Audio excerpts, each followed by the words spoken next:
नमस्कार दोस्तों। आज हमारा विषय है अशर्त समर्पण। अशर्त समर्पण यानी अनकंडीशनल सरेंडर, बिना किसी शर्त के समर्पण। क्या मन अशर्त समर्पण कर सकता है? मन कभी भी अनकंडीशनल सरेंडर नहीं कर सकता। मन के अंदर हर समर्पण में कोई ना कोई मोह, लोभ और लालच जरूर होता है। चाहे वो आध्यात्म जगत में समर्पण कर रहा हो, चाहे भौतिक जगत में समर्पण कर रहा हो, असर्त समर्पण कभी भी मन की दशा हो ही नहीं सकती। असर्त समर्पण पूर्ण रूप से अमृत है। हम समर्पण उसे समझते हैं कि जो भी हमारे पास है उसको हम किसी को समर्पित कर दें, किसी को अर्पित कर दें, उसको समर्पण समझते हैं। लेकिन अगर इससे थोड़ा और ऊपर जाएं तो इससे भी ऊपर एक ऐसा भाव होता है जिसमें जो कुछ भी हमारे पास है वो उसी का ही था। यह भाव उस समर्पण से ज़्यादा बड़ा भाव है जिसमें हम हमारे पास जो भी होता है उसको अर्पित करने का भाव लाएं। उससे ज़्यादा बड़ा भाव ये है, ज़्यादा उच्च कोटि का भाव ये है कि जो भी है वह उसी का था, है और रहेगा। लेकिन ये दोनों भाव ही असर्त समर्पण नहीं है। मन ये दोनों भाव काल्पनिक दशा में अपने अंदर लाता है, क्योंकि मन के अंदर सदा लालच, लोभ होता है। एक अहंकार भाव इस कदर होता है कि वह कुछ छोड़ भी दे अर्पण के लिए तो कुछ ना कुछ अपने लिए रखता ही है। उसको ऐसा भाव होता ही है कि ये मेरा ही है। इस मेरा भाव से वह छूट नहीं पाता। तो हर कंडीशन में, किसी भी दशा में, किसी भी भाव में आप चले जाएं, मन कभी भी अशर्त समर्पण को प्राप्त नहीं हो सकता। तो क्या फिर समर्पण मन का अधूरा रहता है? तो इसका जवाब केवल ये है कि मन को समर्पण करने से अच्छा है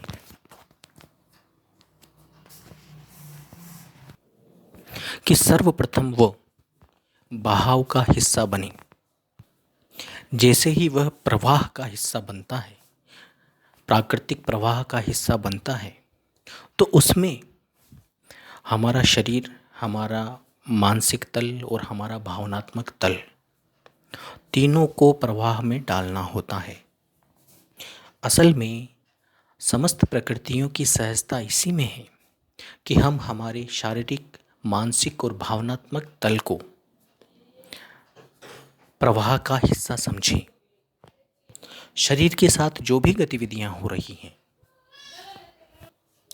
चाहे सामाजिक हो, आर्थिक हो, किसी भी तरह की कोई भी गतिविधि शरीर के साथ अगर होती है, कोई भी घटना शरीर के साथ होती है, उसको प्रवाह का हिस्सा समझना।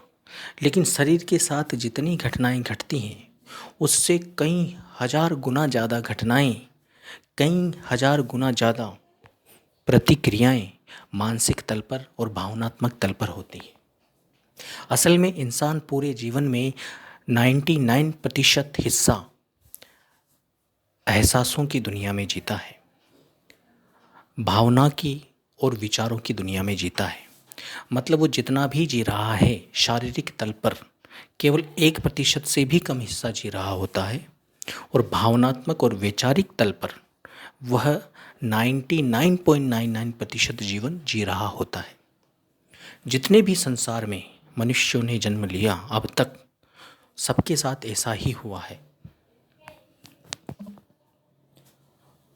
इंसान अपने शारीरिक रूप से भाव का हिस्सा जरूर बना देता है अपने को, लेकिन जब उससे मानसिक तल पर और भावनात्मक तल को भी कहा जाए कि ये भी भाव है, लेकिन ये सूक्ष्म बहाव है, सूक्ष्म कर्मों का बहाव है।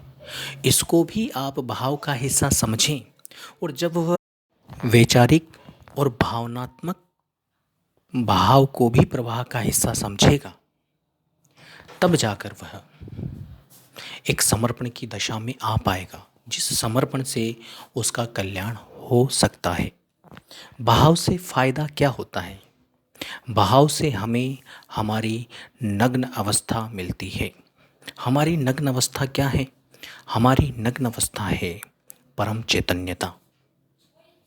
जब भी हम सारे तल को प्रवाह में उड़ेल देते हैं, जैसा भी बहाव है उस बहाव में को स्वीकार करते हैं, तो तुरंत हम अपने बिना आवरण के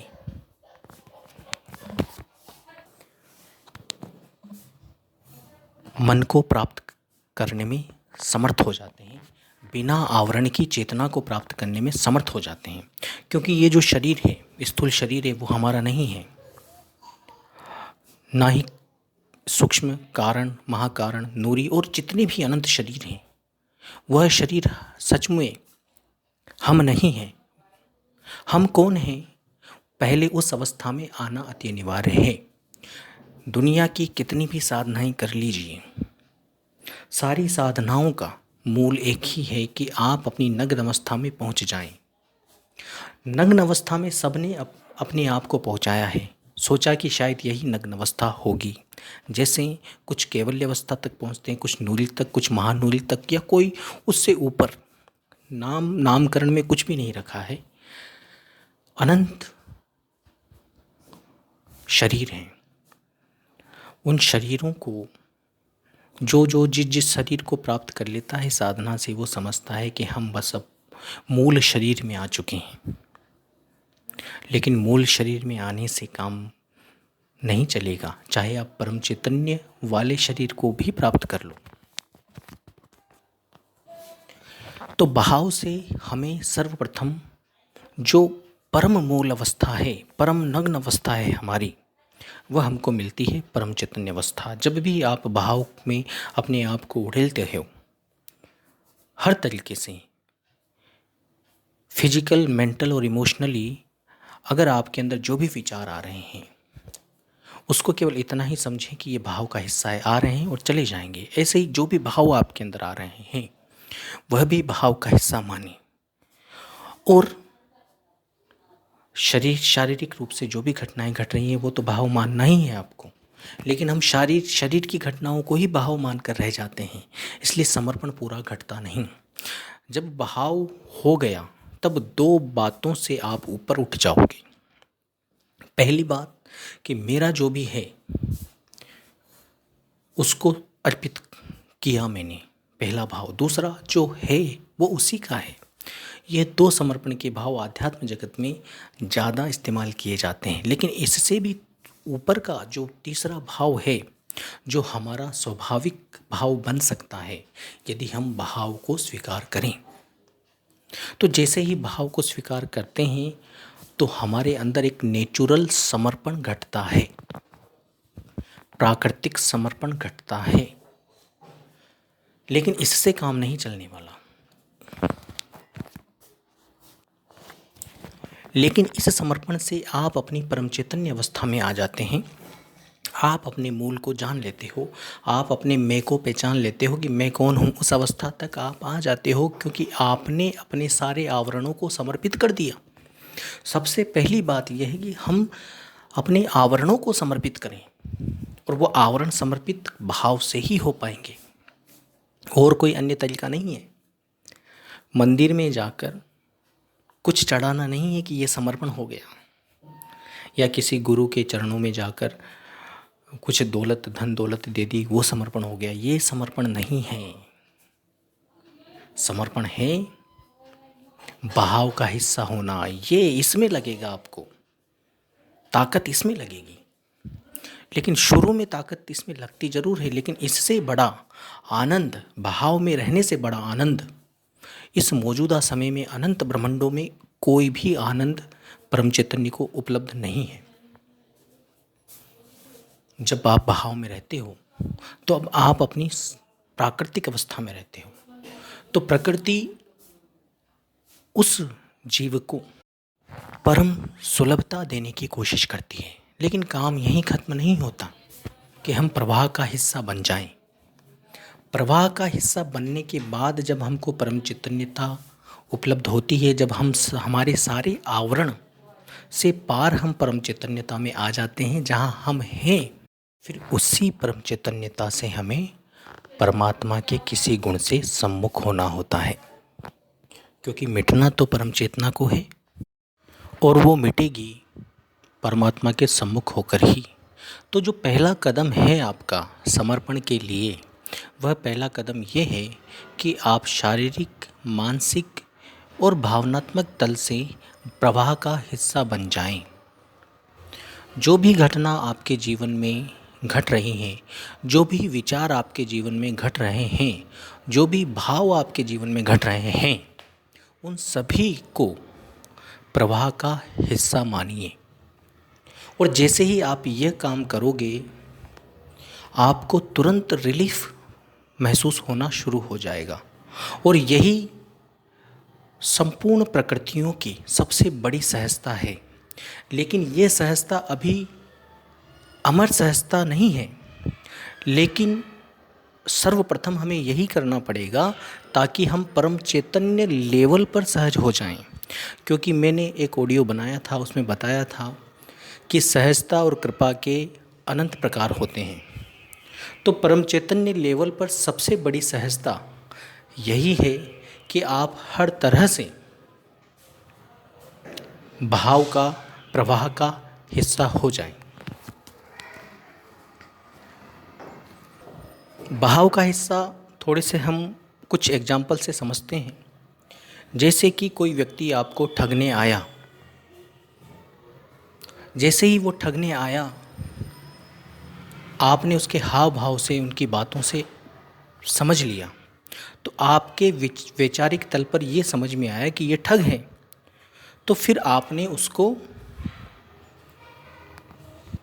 भगा दिया। तो यह सब क्रिया शारीरिक, मानसिक और भाव के तल पर होकर निकल गई। अब दूसरा एग्जाम्पल ये है कि यही बात ऐसे भी हो सकती थी कि कोई आपको ठगने आया, आपके विचार और अनुभव से आपको ये पता नहीं चला कि ये आपको ठगने आया है और वो ठग कर चला जाता है। तो ये दो घटनाएं हो सकती हैं या इससे ज़्यादा भी घटनाएं, क्योंकि हर घटनाओं की संभावनाएं बहुत सारी होती हैं। जैसे कि आप कहीं रास्ते में जा रहे हो, सामने से कोई गाड़ी आई, आपने तुरंत प्रतिक्रिया दी और अपना डायरेक्शन मोड़ लिया और उस घटना से बच गए। और दूसरा ये भी हो सकता है कि सामने से गाड़ी आई, आपने कोई प्रतिक्रिया नहीं दी और आपका एक्सीडेंट हो गया। या ये भी हो सकता है कि सामने वाला प्रतिक्रिया देकर आप दोनों बच जाएं। तो जितनी भी घटनाएं हो सकती, किसी भी संभावना में घट सकती है। तो जो भी संभावना में घटे, उसको प्रवाह का हिस्सा मानकर आगे चलना ही समर्पण है। जब हम ऐसा समर्पण करते हैं तो यह भी अशर्त समर्पण नहीं हुआ, अभी यह अशर्त समर्पण का पहला ही हिस्सा है। और जब तक अशर्त समर्पण नहीं घटता, तब तक मुक्ति की दूर दूर तक आप नहीं सोच सकते। वैचारिक तल पर ज़्यादा घटनाएं घटती हैं, जैसे कि किसी ने आपको कोई धोखा दिया, किसी ने आपको पीड़ा पहुंचाई, किसी ने आपको सुख दिया, किसी ने आपको आनंद पहुंचाया। तो ये सब घटनाएं आपके विचार के तल पर और भाव के तल पर घट रही होती हैं। और यह घटनाएं बहुत जल्दी, बहुत फास्ट घटती हैं।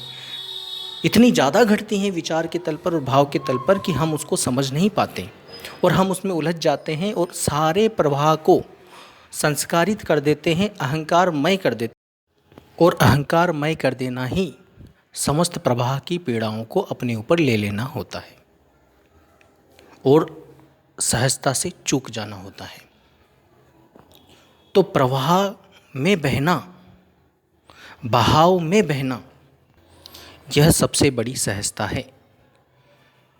इसी को सहजता कहते हैं। ही एकमात्र उपाय है सहज होने का।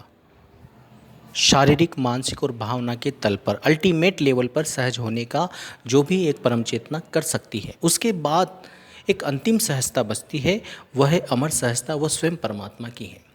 तो दूसरा कदम फिर होता है आपको परमात्मा के किसी गुण से जुड़ जाना, उस सर्वव्यापी परमात्मा से जुड़ जाना।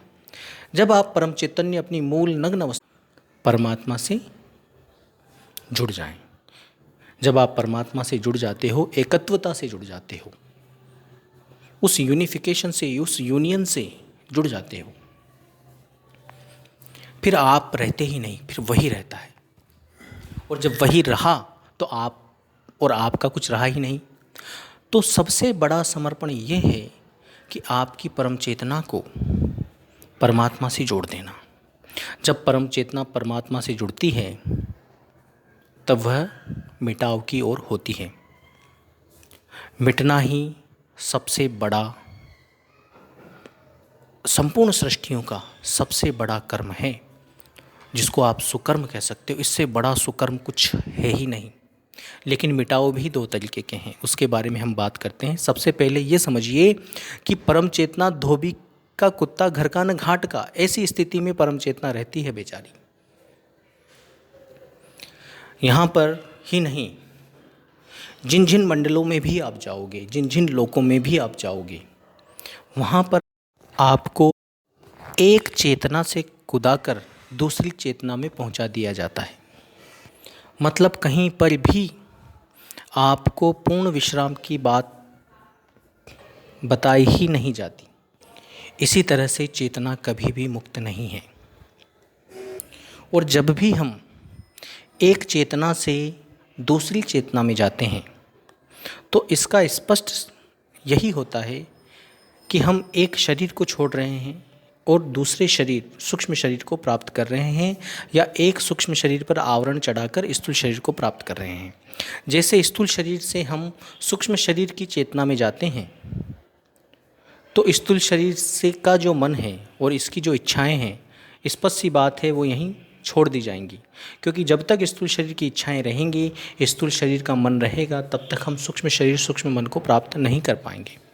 तो इससे ये स्पष्ट होता है कि मन को मारने का मतलब जिन जिन लोगों ने भी कहा है वो यही है कि मौजूदा शरीर और कुछ शरीरों की, जिन शरीर में आप पहुंचने चाहते हो, उन शरीरों से नीचे के शरीरों की इच्छाओं को आपको त्यागना होगा। और वो इच्छाएं कब त्यागी जाती हैं?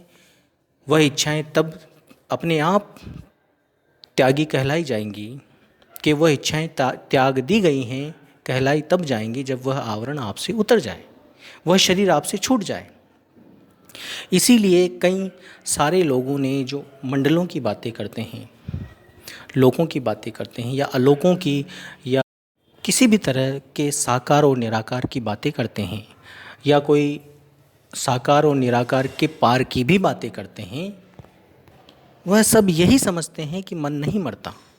उसका कारण ये है क्योंकि वह बचे रहते हैं, किसी ना किसी शरीर में वह बचे रहते हैं। और जब वो किसी ना किसी शरीर में बचे रहते हैं तो वो कैसे कह सकते हैं कि मन मर जाएगा? क्योंकि उस शरीर का मन तो जिंदा है। इसी वजह से अभी तक किसी भी सांसारिक ज्ञान में जो मुक्ति की बातें करते हैं, उनके पास पूर्ण मरण की बातें नहीं हैं, ना ही वह जानते हैं कि किस तरह से पूर्ण मरण हुआ जाए। अब मरण परिवर्तन सत्ता में भी एक मरण है जिसको अज्ञानवश कई लोग पूर्ण मरण ही समझ लेते हैं। वह है शून्यवत होना। अब शून्यवत होने में भी बहुत सारी स्टेप्स हैं। जिस मंडल में आप रहते हो उस मंडल के आकाश में समा जाना भी शून्यवत होता है। और दूसरा परम आकाश, परम शून्य में समा जाना भी शून्यवत होता है। आप किस स्टेज के शून्य में जाकर समा रहे हो, किस तल के शून्य में जाकर समा रहे हो, वह शून्यवत होना कहलाता है। वह भी एक सुषुप्त अवस्था है जिसको कई लोग तुर्यातीत भी कह सकते हैं, लेकिन है सुषुप्त अवस्था ही। जैसे हमारे शरीर में जब हम गहरी निद्रा में सोते हैं तब हमारे मैं का, हमारा खुद का भान भी खत्म हो जाता है, केवल निद्रा बचती है। ऐसे ही जब हम निराकार, किसी भी निराकार आकाश में जाकर, किसी भी सूक्ष्म निराकार आकाश में जाकर समाते हैं तो वह एक शून्यवत अवस्था होती है। यह परिवर्तनशील सत्ता का मरना कहलाता है, लेकिन यह मरना पूर्ण मरना नहीं है, क्योंकि वहाँ से वापस आपका उदय होता है। जैसे कि हम सुषुप्त गहरी निद्रा से वापस जागते हैं, वैसे ही वहाँ जाकर भी आपका वापस से जागरण होता है और आप वापस से संसारों के मायाजाल में उलझते हो, क्योंकि आप मिटे नहीं। जिसका आना जाना लगा है वह मिटा नहीं तो मुक्ति नहीं। लेकिन पूर्ण मरण तो उस शून्यवत अवस्था, परम शून्यवत अवस्था, उस परम आकाश के पार की अवस्था है, उस निरंकार के पार की अवस्था है, पूर्ण निरंकार के पार की अवस्था, पूर्ण निरंकार परम शून्य के पार की अवस्था, जहाँ स्वयं परमात्मा है। तो उसको मिलन भी नहीं कह सकते, क्योंकि परमात्मा से कोई मिल नहीं सकता, वहाँ द्वैत रह ही नहीं सकता, अद्वैत भी नहीं रह सकता, क्योंकि अद्वैत कौन है? जब हम सभी मंडलों की बातें करते हैं तो शून्य ही अद्वैत है, और परम अद्वैत परम शून्य है। तो उस परम अद्वैत के पार वो परमात्मा है, तो वहाँ न द्वैत है ना अद्वैत है, तो मिलन की बात ही खत्म हो जाती है, साक्षात्कार की बात ही खत्म हो जाती है, और समाने की बात भी खत्म हो जाती है। न वहाँ समाया जा सकता, ना वहाँ साक्षात्कार हो सकता, ना मिलन हो सकता। कुल मिलाकर बात यह है कि आप मिटोगे तो वह बचेगा। तो ये आपके मिटाव की स्थिति जब आती है तब वह अशर्त समर्पण कहलाता है। जब तक आप हो तब तक सब कुछ समर्पण सशर्त है, और सशर्त समर्पण एक डील होती है, एक बिजनेस होता है, एक व्यापार होता है। और जहाँ व्यापार है वहाँ केवल कर्म से मिलेगा आपको। किस भाव से, किस श्रद्धा से आपने समर्पित किया, उसके एवज में आपको मिल जाएगा। किसको समर्पित किया वह भी मायने रखता है। जैसे कि आपने किस शेयर में पैसा लगाया, जैसे पैसे को हम इन्वेस्ट करते हैं, जैसे किसी ने कोई ज़मीन में पैसा लगा दिया, किसी ने कोई शेयर में पैसा लगा दिया, किसी ने कोई अन्य जगह पैसा लगा दिया। अब वह पैसे कितना बनकर आएगा वह निर्भर करता है कि आपने कहाँ पर पैसा लगाया है। हो सकता है कि आपका पैसा 1 लाख लगाया 10,000 भी ना निकल कर आए, और हो सकता है 1 लाख लगाया 10 लाख निकल कर आ जाएं। लेकिन यह सब सशर्त समर्पण में होता है। जब परमात्मा को समर्पण होता है तब शून्य से अनंत प्रकट होता है। शून्य से अनंत, शून्य से अनंत का मतलब विदाउट इन्वेस्टमेंट अनंत पति बना देता है परमात्मा। लेकिन वह अशर्त समर्पण होना चाहिए। अशर्त समर्पण जीव कर ही नहीं सकता, लेकिन इसकी इतनी चमत्कारिक प्रभाव हैं, इसके इतने चमत्कारिक फल हैं कि अगर आप अशर्त समर्पण कर देते हो तो जीवन में आपको कभी भी किसी भी चीज़ की कमी नहीं आ सकती। लोग यहाँ परमात्मा से जुड़ते हैं, किसी ज्ञान से जुड़ते हैं, किसी से भी जुड़ते हैं। क्यों जुड़ते हैं? जी मेरा काम धंधा नहीं चल रहा, मेरा बच्चा बीमार हो गया, मुझे बुखार आ गया, तो उनके साथ फिर अच्छा नहीं हो सकता, क्योंकि वह परमात्मा से जुड़ रहे हैं और बातें भौतिक जगत की कर रहे हैं, बातें सांसारिक कर रहे हैं। अरे बीमार है तो डॉक्टर के पास जाइए, व्यवसाय नहीं है, धंधा नहीं है, रोजगार नहीं है तो तलाश कीजिए, कर्म करो। फिर परमात्मा की कृपा हुई तो कम कर्म में भी आपको फल ज़्यादा मिल जाएगा। लेकिन परमात्मा से इसलिए मत जुड़िए कि मैं कलेक्टर बन जाऊं, मैं कोई राजनेता बन जाऊं, मैं मंत्री बन जाऊं, मेरा सेहत ठीक हो जाए। तो फिर आप परमात्मा से को समर्पित नहीं हो, आप सशर्त समर्पित हो कि अगर ऐसा हुआ तो मैं समर्पण है मेरा, नहीं तो नहीं है। और ऐसे व्यक्ति, मैं किसी स्पेशल व्यक्ति को टारगेट या किसी भी स्पेशल व्यक्ति की परिस्थितियों को टारगेट नहीं कर रहा हूँ। यहाँ पर समझने वाली बात है, यह एक शाश्वत नियम है। परमात्मा से लाभ लेना है तो अशर्त लेना पड़ेगा, सशर्त नहीं। उसको सब पता है, वो अज्ञेय है लेकिन सब जानता है, हम उसे नहीं जान सकते। सब जानने का मतलब वह इतना अनंत, इतना विराट, इतना समर्थ है कि वह आपके अनंत वर्ष बाद आपके साथ क्या होगा वह भी जानता है। उसको सब पता है। लेकिन असर्त समर्पण हमारे वश में है और सशर्त भी हमारे वश में है। काल की साधना करना भी हमारे वश में है और परमात्मा की साधना करना भी हमारे वश में है। कहने का मतलब केवल इन्हीं चीज़ों में हम स्वतंत्र हैं, या तो परिवर्तनशील सत्ता को अपनाएं या उस स्थिर सत्ता को अपनाएं, परम स्थिर अमर स्थिर सत्ता को अपनाएं। इनमें से आप किसको अपनाओगे यह आप पर निर्भर करता है। तो अगर आप अपने जीवन में दुखी हैं, परेशान हैं और केवल इसलिए किसी अन्य जगह ढूंढ रहे हो कि इस बाबा के पास मुझे सहायता मिल जाए, इस बाबा से सहयोग मिल जाए, इस भगवान से सहयोग मिल जाए, उस मंदिर में जाकर ढूंढूं तो सहयोग मिल जाए, तो आपने प्रकृति के रहस्य को जाना ही नहीं। अगर आप ही के सामने 10 लोग खड़े कर दिए जाएं, 10 लोग, और कोई बड़ी पोजीशन है, कोई बहुत बड़ा पद है, उसको देना है, और ऐसे 10 लोग आपके सामने खड़े किए जाएं जिनको आप बिल्कुल नहीं जानते, अनजान हैं, आपके रिश्तेदार नहीं हैं, आप जानते ही नहीं हो उनको, लेकिन आपको ऐसी शक्ति दे दी जाए कि आप इनके भावों को पढ़ सको, और उसमें उन 10 लोगों में से आपको एक व्यक्ति प्रयोग करना हो कि इसको गद्दी पर बिठाना है, तो निश्चित ही आप ऐसे व्यक्ति को चयन करोगे जो व्यक्ति निर्मोह है, जो व्यक्ति ज़्यादा समर्पित है। जितना भी आप समर्पण समझ पाओगे, जितना भी आपके अंदर समर्पण समझने की क्षमता है, तो जो भी आपको समर्पित लगेगा उसी व्यक्ति को आप उस पद पर बैठाने की कोशिश करोगे। चाहे कोई भी किसी भी व्यक्ति को चयन करने के लिए दे दिया जाए, हर व्यक्ति ऐसा ही चयन करेगा।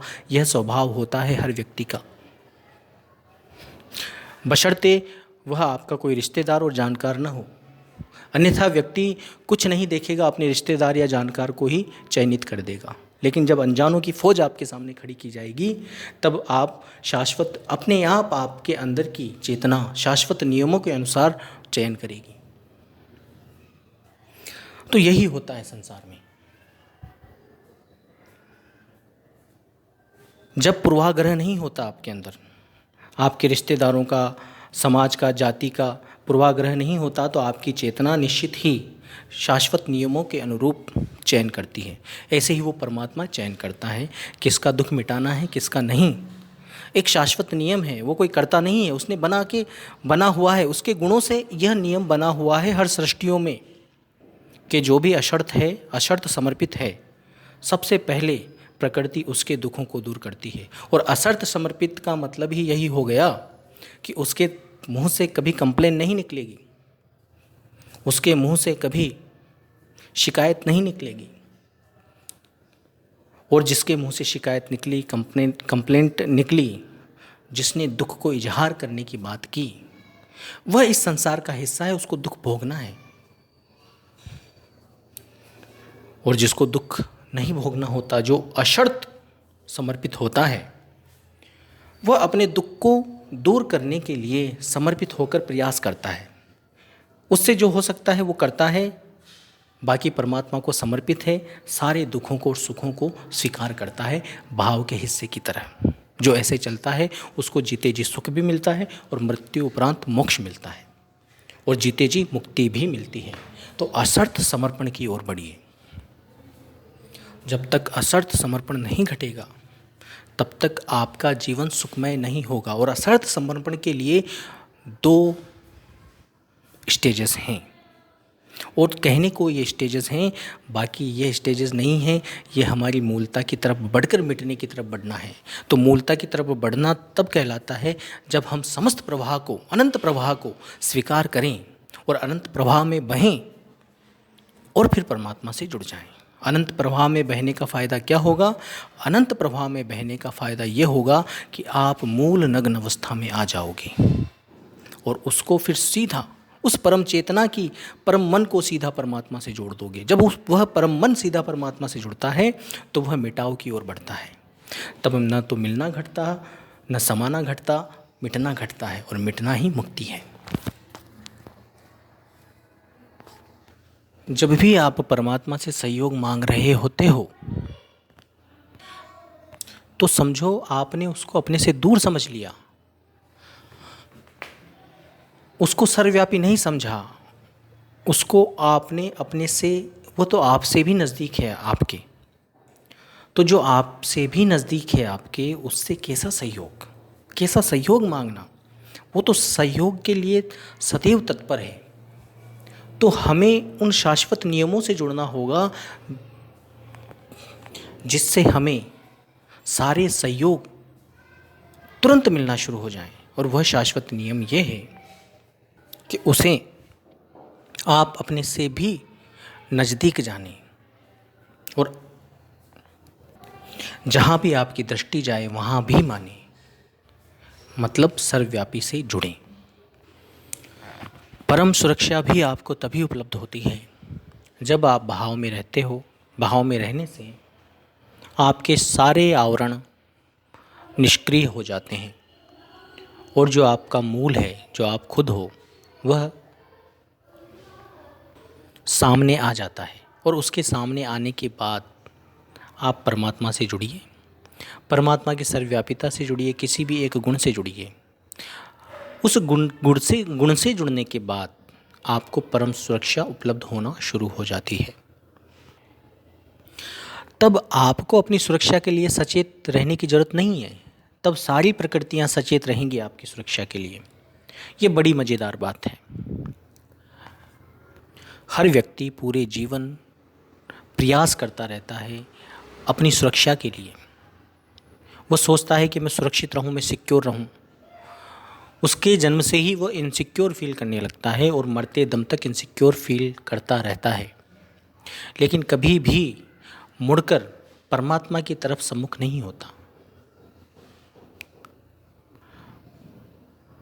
और जैसे ही वह सम्मुख होता है, उसको फिर किसी भी तरह से अपने आप को सिक्योर करने की कोई आवश्यकता नहीं है। वह आपकी हर स्थितियों को अनंतता से जानता है, अनंतता से। आपकी सूक्ष्म से सूक्ष्म परेशानियों को वो समझता है, सूक्ष्म से सूक्ष्म आगे आने वाली चीज़ों को भी वह जानता है। वह अणुगत लेवल पर आपको सुरक्षा प्रदान करता है, अणुगत लेवल पर। उस तरह से आपके इर्द गिर्द सारे सहयोग, सारी प्रकृतियाँ इस तरह से आपके इर्द गिर्द इकट्ठा होना शुरू हो जाती हैं। इस तरह से समस्त सूक्ष्म लोकों के जीव भी अनजाने में आपको सहयोग करने लगते हैं, जिनको आप देवी देवता कहते हो या ब्रह्म पुरुष कहते हो, जो भी कह सकते हो आप। जिन भी तरीके से आप उनको जानते हो, वह भी उनके सहयोग में अनजाने में आ जाते हैं। जैसे कि पानी का बहाव बह रहा है, उसमें कोई भी पत्थर डालोगे तो वो बहाव में ही बहेगा, वह विपरीत दिशा में नहीं बहेगा। इसी तरीके से प्रकृति की समस्त सृष्टियाँ जो परमात्मा के सम्मुख होता है, समस्त जीव उसके सपोर्ट में आने शुरू हो जाते हैं। इसी वजह से आप पूर्ण सुरक्षित हो जाते हो, पूर्ण सुरक्षित। और जो आपका दुश्मन होता है, जो शत्रु होता है, वह भी अनजाने में आपका सहयोग ही कर रहा होता है। उसको भी पता नहीं होता, लेकिन वह शत्रुवत तरीके से आपके रास्ते में फूल ही बिछा रहा होता है। वह ये समझता है कि वह कांटे बिछा रहा है, लेकिन उससे जाने अनजाने में फूल ही बिछ जाते हैं। तो लोगों की नज़र में वो शत्रु है उस व्यक्ति का, लेकिन असल में उससे काम हो रहे हैं मित्रवत। और जो परमात्मा से सम्मुख होता है, अपने आप उसे कोई न तो शत्रु नज़र आता, न कोई मित्र नज़र आता, सब तत्व व्यवस्था नज़र आती है। और एक रस सब में रमा हुआ प्रेम नज़र आता है। और वो प्रेम कौन है? वह अमर प्रेम कौन है? वह स्वयं परमात्मा है। वह सब में बराबर ठहरे स्वरूप में रमा हुआ है। वह ऐसा अनंत महासागर है जो ठहरा हुआ है। वह तत्व और तत्व रहितता के पार निहित तत्व का महासागर है, अमृत का महासागर है, और उसी से सम्मुख होने पर अशर्त समर्पण घटता है। मतलब आप समझिए, पूर्ण सहजता भी उसी के सम्मुख होकर घटेगी, पूर्ण प्रेम भी उसी के सम्मुख होकर घटेगा, पूर्ण सुरक्षा भी उसी के सम्मुख होकर आपको मिलेगी। पूर्ण आनंद, ऐसा आनंद जो कभी न कम हो न ज़्यादा हो, पूर्ण भरा हुआ हो, लबालब हो, ऐसा अमृत, ऐसा आनंद, ऐसा प्रेम भी आपको उसी से मिलेगा। तो हर मर्ज की दवा, अनंत बीमारियों की दवा, अनंत रोगों की दवा, अनंत परेशानियों की दवा, जब वह सर्वव्यापी है, जब वह स्थिर परमात्मा है, जब वह अनंत महासागर है, अमृत महासागर है, तब हम क्यों शिकायत करें? शिकायत करना ही उससे दूर जाना होता है। ये कुछ ट्रिक्स हैं, ये कुछ टिप्स हैं जो हमें समझनी होंगी। प्रकृति की उलट धारा में चलना इसी को कहते हैं। सारा संसार ही लोभवश, मोहवश, लालचवश समर्पण करता है, ये जान लीजिए। चाहे कोई किसी लोक में जाना चाहता हो, या जो किसी को मोक्ष चाहिए, या किसी को मुक्ति चाहिए, वो जानते भी नहीं मुक्ति क्या है, मोक्ष क्या है, लोक क्या है। जैसा पढ़ाया वैसा पढ़ दिया, उनको समझ में भी आ गया। और जो व्यक्ति भाव के तल पर, विचार के तल पर आपको समझाता है, उससे आपको ज़्यादा समझ में आती है बात। लेकिन जो सत्य परोसता है, नंगा सत्य, उससे आपको समझ में थोड़ी कम आती है। आपको लगता है बहका रहा है, भटका रहा है, लेकिन वो बहका नहीं रहा, भटका नहीं रहा, वो बिल्कुल धारदार सत्य बोल रहा है आपसे। और धारदार सत्य बोलने की वजह से आपको लगता है कि आप कहीं कोई अच्छी चीज़ से चूक न जाओ, इसलिए आप वापस असत्य की ओर मुड़ जाते हो। और अच्छी चीज़ से चूक न जाना भी एक सशर्त समर्पण हुआ। तो वापस आप उलट धारा में नहीं पहुंच पाए, इसी धारा में रह गए। आपको उलट धारा में जाना है, मतलब संसार से बिल्कुल उल्टा। और संसार से उल्टा क्या है? अशर्त समर्पण। करके देखो, और करने की यही स्टेप्स यही हैं, इसके अलावा कोई तरीका है ही नहीं। भाव में रहो और परमात्मा से जुड़ जाओ।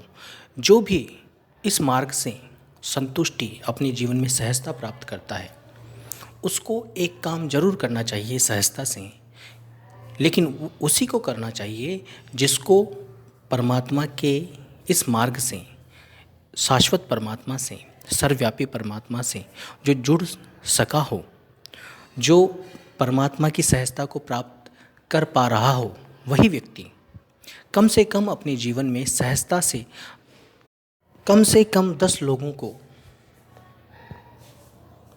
इस सत्य ज्ञान से, इस अमृत ज्ञान से, ये ज्ञान नहीं शब्दों में समझाने के लिए कहना पड़ता है, इस ज्ञानातीत विश्राम से जोड़ने का सहज प्रयास करें। आपका भला हुआ तो कम से कम 10 लोगों को भी आपको भला करना है, अशर्त। ऐसा नहीं कि आपको बहुत लाभ मिलेगा, लाभ अवश्य मिलेगा, लेकिन ट्रिक है, टिप्स ये है कि वह अशर्त हो।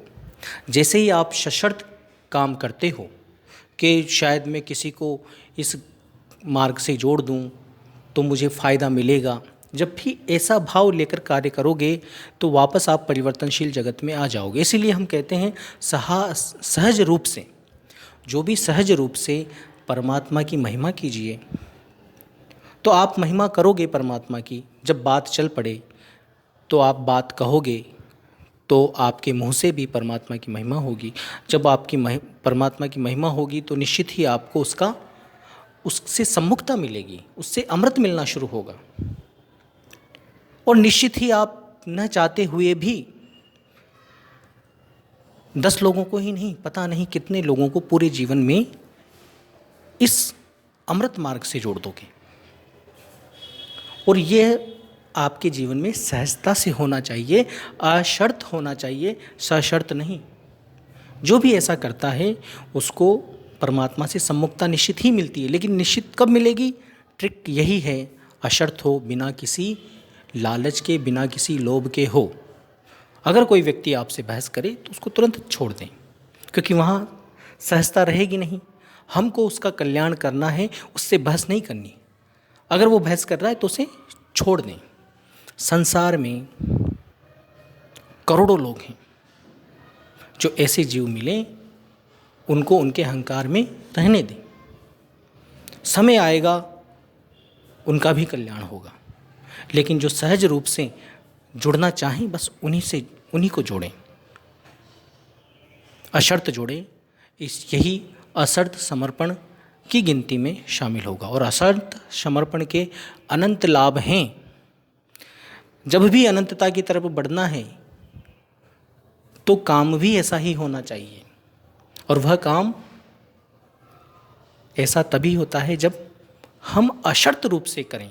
हमारे मन में यह भाव नहीं होना चाहिए कि हम इतने लोगों से परमात्मा की बातें कर रहे हैं, कल को कोई छोटा सा दुख आ जाए आपके जीवन में तो आप कंप्लेंट्स करने लगो कि परमात्मा मैंने तेरे लिए इतना किया। अरे तू क्या करेगा परमात्मा के लिए?